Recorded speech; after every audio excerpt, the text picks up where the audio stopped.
যিনি না চাহিতে আমার আল্লাহ নবীকে মেরাজের মধ্যে নিয়ে যায়। আর হাবিবুল্লাহ হচ্ছে তিনি যাকে আমার আল্লাহ খুশি করার জন্য পাগল পারা হয়ে থাকে।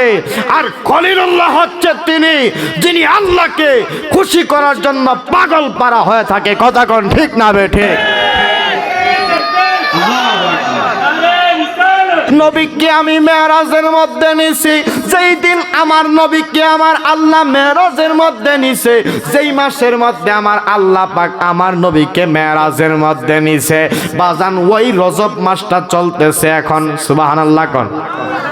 এই রজব মাসের 27 তারিখ আমার নবীকে আমার আল্লাহ মেরাজের মধ্যে নিছে। তো মেরাজের মধ্যে আমার আল্লাহ পাক আদম নবী থেকে শুরু করে ঈসা রুহুল্লাহ পর্যন্ত কোন নবী রাসূলকে নেই নাই, নিবেও না। ঠিক কিনা বলুন?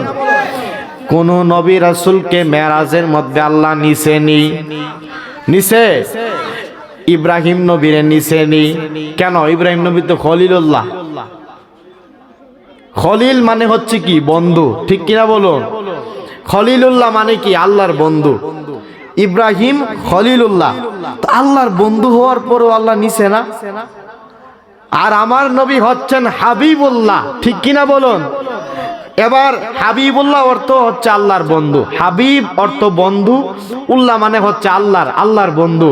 হাবিবুল্লাহ আর খলিলুল্লাহর মধ্যে পার্থক্য হচ্ছে এমন, হাবিবুল্লাহ হচ্ছেন তিনি যিনি না চাহিতে আমার আল্লাহ নবীকে মেরাজের মধ্যে নিয়ে যায়।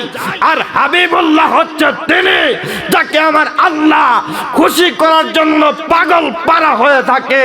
আর খলিলুল্লাহ হচ্ছে তিনি যিনি আল্লাহকে খুশি করার জন্য পাগল পারা হয়ে থাকে। কথা কোন ঠিক না বেঠে?